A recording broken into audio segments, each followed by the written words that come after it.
अरे जी ये प्रश्न काफ़ी सारे ऐसे माता पिताओं का है, इन्हीं का नहीं है कि जैसे बेटे का शादी किया, अभी बहू आई और फिर बहू बेटे के पक्ष में हो गई या बेटा बहू के पक्ष में हो गया और माता पिता से एक रूखापन।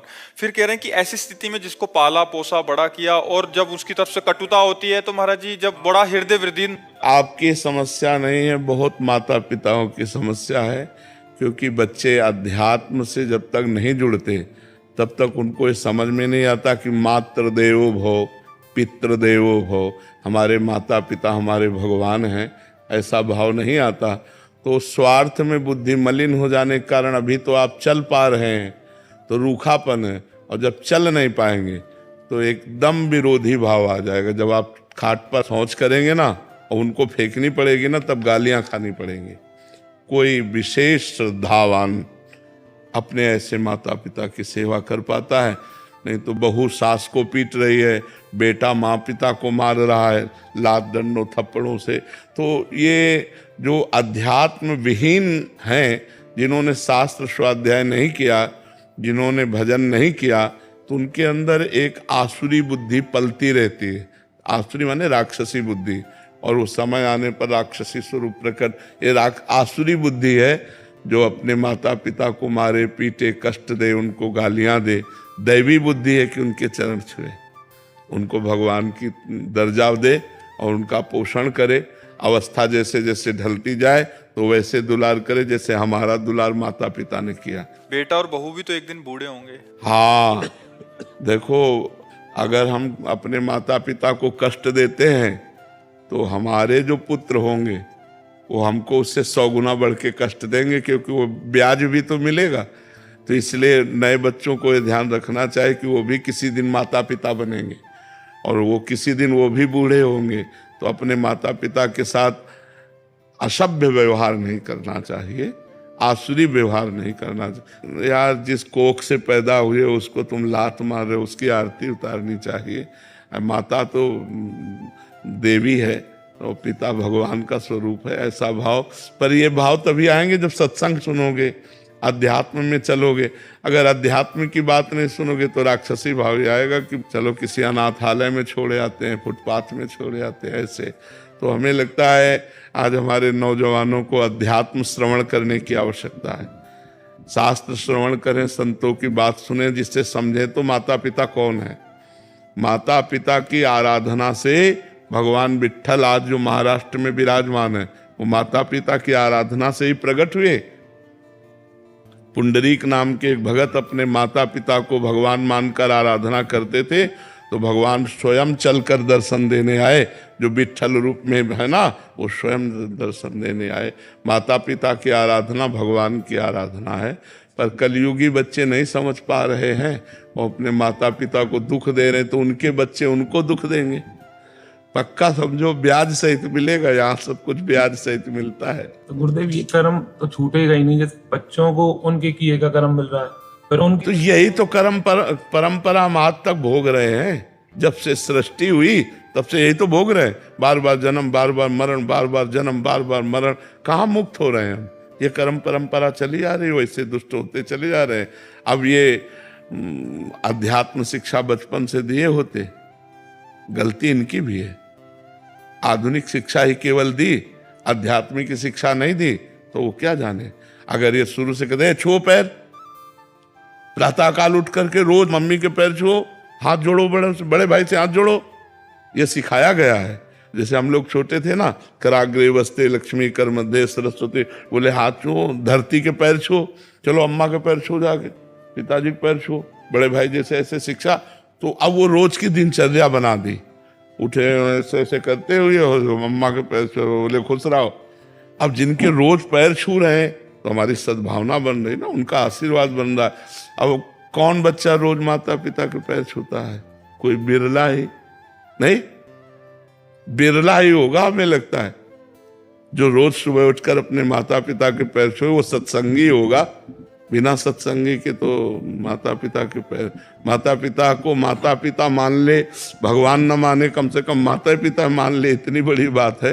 वैसे तो भगवान का दर्जा दिया गया है माता पिता को। वेद कहता है मातृ देवो भव पितृ देवो भव, इसलिए महाराज जी पूर्व के कर्मों को तो हम देख नहीं पाते कि क्या आने वाला है, बट कभी कभी परिवार में जैसे माता पिता हैं वो अपने बुजुर्गों के पाँव छू रहे हैं तो ये प्रभाव बच्चे पे पड़ रहा है। पड़ोस के चाचा लगते तो चाचा दंडोत, क्या जाता है, सब में भगवान विराजमान है, सब में भगवान विराजमान है। अगर हम अपने भगवान को चाचा ताऊ कह के दंडवत करते तो वही तो विराजमान है। तो इसलिए हमें लगता है कि नम्रता विनय ये हमारे समाज में कम होती जा रही, नहीं होती जा रही है। जो पढ़े लिखे बच्चे हैं उनको विनयी होना चाहिए। विद्या विनयम ददाति, विद्या विनय सभ्यता सिखाती। और आज का पढ़े लिखा बच्चा असभ्य होता जा रहा है। माता पिता का तुम अपना देखो हम देख लेंगे। कुछ तो पेरेंट्स भी अभी ना मतलब बच्चों को मॉडर्न स्टाइल से चलना चाहते हैं थोड़ा। बच्चों को ही, क्योंकि खुद अध्यात्म नहीं है महाराज जी, इसलिए वो चाहते हैं कि जैसे हम हैं वैसे ही बच्चे बने। और क्योंकि बिल्कुल महाराज जी दिशा विहीन उनका ही खुद का ही जीवन है तो फिर कैसे। हाँ, मॉडर्न लाइफ जीने के चक्कर में तो फिर वो मॉडर्न बच्चे टट्टी नहीं उठाएंगे। फिर तुम्हें पड़े रहना पड़ेगा। महाराज जी अगर सब कुछ गुरु के चरण कमलों में समर्पित कर दिया जाए फिर कर्म बंधन नहीं। देखो जब तक कोई समर्पित होना नहीं चाहेगा तो किसी को समर्पित करने से कोई समर्पण नहीं होता। मनुष्य शरीर कोई फल फूल नहीं है।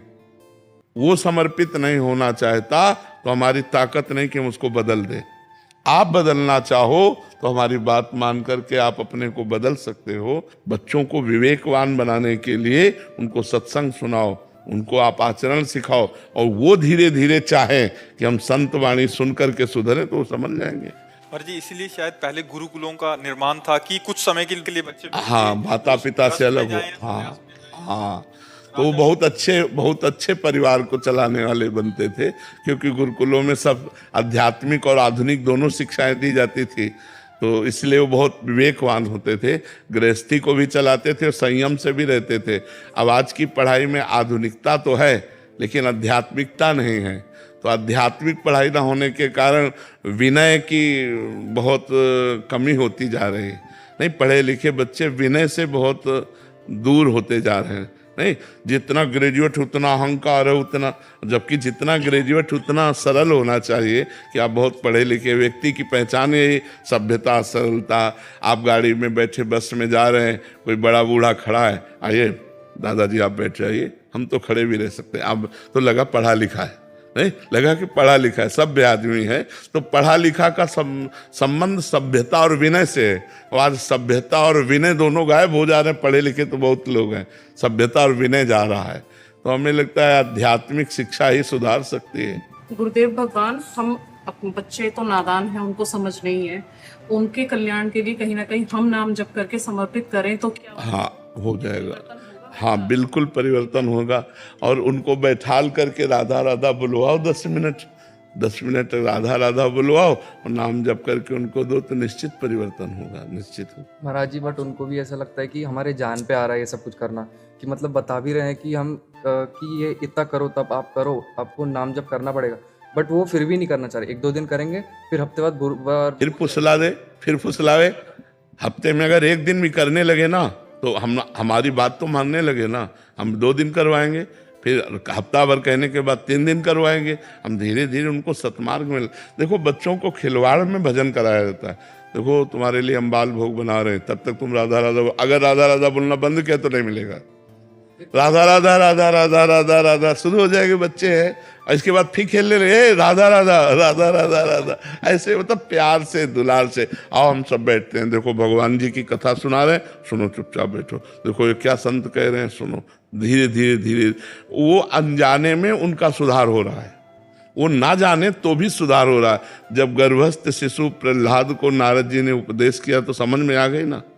अभिमन्यु को उपदेश किया अर्जुन जी ने तो चक्रव्यूह तोड़ना गर्भ से जान गए, तो गर्भस्थ शिशु को कितना ज्ञान, वो तो अब बाहर आ चुका है। अगर हम सुनाएंगे तो उसके संस्कार बदलेंगे, उसके भाव बदलेंगे।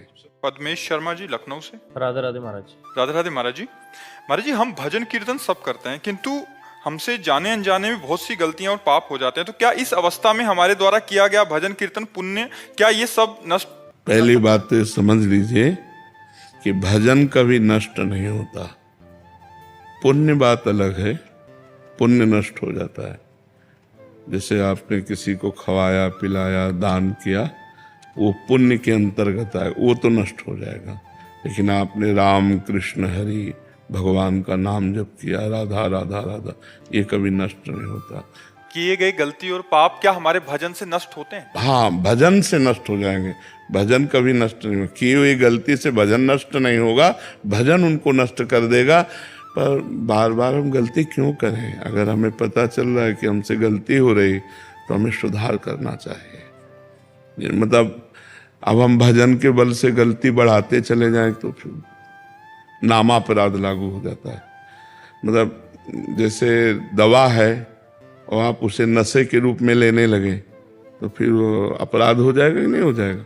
तो ये दवा है, भगवान नाम भव रोग की अचूक दवा है। अब इसका प्रयोग करने लगे आप पाप नाश करने के लिए और पाप करने लगे मनमानी, तो नरक जाना पड़ेगा, क्योंकि नामापराध है, आप गलत प्रयोग कर रहे हो। मैं उत्साह पूर्वक पाप नहीं करना चाहता, पर पाप हो गए हैं, वो सब नाम से भस्म हो जाएंगे और हमें भगवान की तरफ कृपा घसीटेगी, पर हम पाप जानबूझ कर ना करें। साध्वी सत्या प्रिया जी। जी। राधे राधे महाराज जी। महाराज जी, युवाओं में राष्ट्रभक्ति कैसे जागृत हो? देखो, जब तक हमारा हृदय स्वार्थ की मलिनता से युक्त है, तब तक वो भगवान के प्रति समर्पण या राष्ट्र के प्रति समर्पण नहीं होता। जब हमारा परहित की भावना जागृत हो जाए कि दूसरों का मंगल हो, तो पहले घर का मंगल हो, फिर पड़ोस का मंगल हो, फिर ग्राम का मंगल हो, फिर प्रदेश का मंगल हो, फिर राष्ट्र का मंगल हो।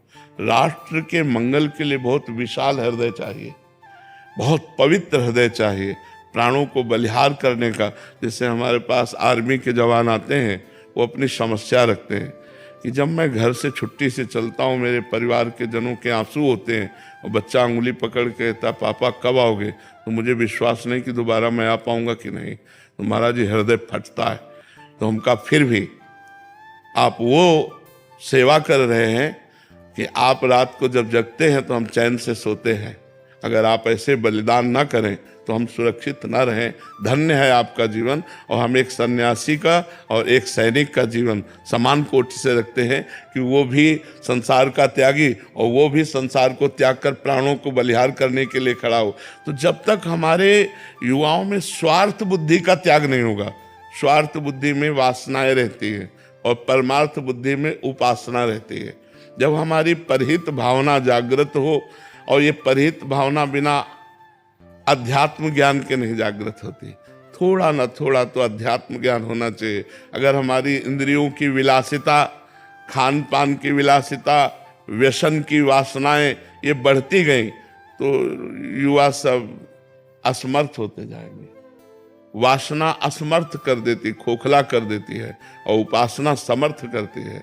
देखो, मुस्कुराते हुए फांसी के फंदे को चूमकर वंदे मातरम बोलकर झूम जाना, और आज हम अपनी वासनाओं की पूर्ति के लिए किसी की चैन छीन रहे हैं, किसी के रुपए काट रहे हैं, कहीं हम इधर उधर। तो नशा इतना बढ़ता जा रहा है, वासनाएं इतनी बढ़ती जा रही कि परहित की भावना ही गायब होती सी नजर आ रही। दूसरे का हित हो। अब देखो, एक जवान आदमी बैठा है और एक बूढ़ी माँ खड़ी है, उसको इतना ज्ञान नहीं है कि ये वयोवृद्ध है, हम खड़े हो जाते हैं, हमें कोई परेशानी नहीं, लेकिन इसको खड़े होने में भी परेशानी, परहित की भावना नहीं रह गई। जवान बेटा अपने माता पिता को तिरस्कार कर रहे हैं। जब अपने माता पिता को तिरस्कार कर रहे हैं तो राष्ट्र की भावना उनमें कैसे पुष्ट हो जाएगी, पूरे राष्ट्र को सुख देने की भावना। तो हमें लगता है शास्त्रों का स्वाध्याय, संतों का संग, पवित्र भोजन, यही हमें राष्ट्र भावना को पुष्ट करेगी। यदि हम नशा करेंगे, गंदा भोजन करेंगे, गंदे आचरण करेंगे, तो हमें अपनी सुरक्षा की भावना नहीं रह जाएगी, हमें अपने समाज की सुरक्षा की भावना नहीं रह जाएगी, फिर राष्ट्र की सुरक्षा। अब शराब पीना, ड्रग्स लेना, हुक्का पीना, ये सब अपने जीवन को नष्ट कर देने वाली बातें हैं। जिन भाइयों में हैं उनको छोड़ देना चाहिए। अपने कम से कम परिवार का तो हित देख लो, अपना हित देख लो, फिर धीरे धीरे ग्राम, नगर, प्रदेश और राष्ट्र तक पहुंचो। मनुष्य जीवन इस तरह व्यर्थ करने के लिए नहीं मिला कि हम किसी व्यसन के अधीन हो जाएं, किसी वासना का शिकार बन जाएं। हम भगवान के बल से बलवान होकर अपने पूरे देश को, पूरे विश्व को आनंद प्रदान करें। ये तो अध्यात्म बल ही उनको पुष्ट कर सकता है। राष्ट्र सेवा के अंतर्गत क्या क्या आता है? कुछ आता है। माता पिता की सेवा राष्ट्र सेवा के अंतर्गत ही आती, परिवार की सेवा राष्ट्र सेवा के अंतर्गत ही आती, पूरे ग्राम की सेवा राष्ट्र के अंतर्गत आती, अपने को संभाल लेना राष्ट्र सेवा के हम भी तो राष्ट्र का एक हिस्सा हैं। हमारा शरीर भी तो राष्ट्र का एक हिस्सा है। अगर हम व्यसन नहीं करते, हम कोई पापाचरण नहीं करते, धर्म से चलते हैं, तो अपने राष्ट्र की सेवा कर रहे हैं। हम एक समाज के एक अंग हैं। अगर हम एक गंदे हैं तो हमारा समाज के एक अंग गंदा है, हमारे राष्ट्र का एक अंग गंदा है। अगर हम अपना सुधार करते हुए दसियों को सुधार के मार्ग में ले चलें तो हम राष्ट्र सेवा ही कर रहे हैं। जरूरी नहीं कि बॉर्डर पे ही सेवा हुई राष्ट्र नहीं नहीं, बॉर्डर और अंदर सब जगह सेवा होनी चाहिए। अंदर भी तो हमारे जो दुर्वासना रूपी शत्रु है उसको परास्त करना है ना। वो अध्यात्म के बिना परास्त नहीं होता। दुर्वासनाएं मम सदा परिकर्षयन्ति, जो दुर्वासनाएं खींचकर हमारे द्वारा पाप कराती है, जैसे बहन बेटियों के साथ गलत आचरण करके उनकी हत्या कर देना या लूटपाट करना, हिंसा करना, छोटी छोटी बातों में अपने भाई बहन के रिश्तों को नष्ट कर देना, भाई भाई की हत्या कर रहा है, पत्नी पति की हत्या कर रही, पति पत्नी की हत्या कर रहे, ये सब जो दुर्वासनाओं का खेल है, ये जो मतलब गंदी बातें अंदर आ गई, जो हिंसात्मक वृत्तियां आ गई, इनका त्याग हो तभी हमारी राष्ट्र सेवा होगी। एक ग्राम में कोई घटना घटती है और वो पूरे राष्ट्र में फैलती है, पूरे राष्ट्र को दुख मिलता है कि नहीं मिलता हुआ। और एक ग्राम का बच्चा कोई फर्स्ट क्लास पास होता है या किसी अच्छे ग्रेजुएट पद पे जाता है तो हमारे राष्ट्र की उन्नति का वो एक हिस्सा बना। तो हमें राष्ट्र सेवा का मतलब केवल बॉर्डर पे गोली चलाना ही नहीं है। हम पढ़ लिख करके जो भी मास्टर, डॉक्टर, जो भी किसान, जो भी बनते हैं वो राष्ट्र के अंतर्गत, राष्ट्र सेवा के अंतर्गत ही आते। मतलब तो जो जहां है जैसे है वो अपनी सेवा अच्छे ढंग से करे तो राष्ट्र सेवा ही। बिल्कुल। अगर एक किसान किसानी ना करे, अन्न पैदा ना करे तो हमारे राष्ट्र की हानि हो जाएगी। वो अपनी जगह। अगर एक मास्टर बच्चों को शिक्षा ना दे तो हमारे राष्ट्र की हानि हो जाएगी। एक वकील, एक डॉक्टर, एक न्यायाधीश, जो जहां है, एक पत्नी, एक पति, वो सब राष्ट्र के अंग हैं हमारे। अगर ये अपने अपने कर्तव्य का निर्वाह करें तो सब राष्ट्र सेवा के अंतर्गत आता है। हमारा राष्ट्र सुशील, शांत, गंभीर, आनंदमय, प्रसन्न मुद्रा, तो ये हमारी पूरी सेवा होना। ये कब होगी? एक एक सुधरे, एक एक सुधरे, तब हमारी बात बनेगी। बट हमें तो लगता है कि दूसरा सुधरे तो फिर ठीक रहेगा। यही हमारी बातें रहती कि हम जैसे हैं तैसे बने रहे, लेकिन दूसरा। पुस्तक में कहा था कि श्री जी का 1 महीना चारित्र शुद्ध रखो, शुद्ध अंतकरण रखो और भक्ति करके देखो, आपको कैसे चमत्कार हो गया आप देख लो। सच्ची में हमने वो चमत्कार यहाँ पाए हैं। वैसे मैं दीदी माँ साध्वी ऋतंभरा जी की शिष्या हूँ, यही वास्तविक ग्राम से। तो भक्ति के ऊपर आपके बहुत सुंदर लोगों में, अभी जैसे आपने भी बताया कि बहुत बड़ा, तो आज हम तो आपके चरणों में से कृतज्ञता व्यक्त करने आए थे कि आपके कारण बहुत बड़े समाज के अंदर बहुत कृतज्ञता तो आप सबकी चरण रज का प्रभाव ही है और कुछ नहीं। सब संतों का आशीर्वाद, सबकी चरण रज।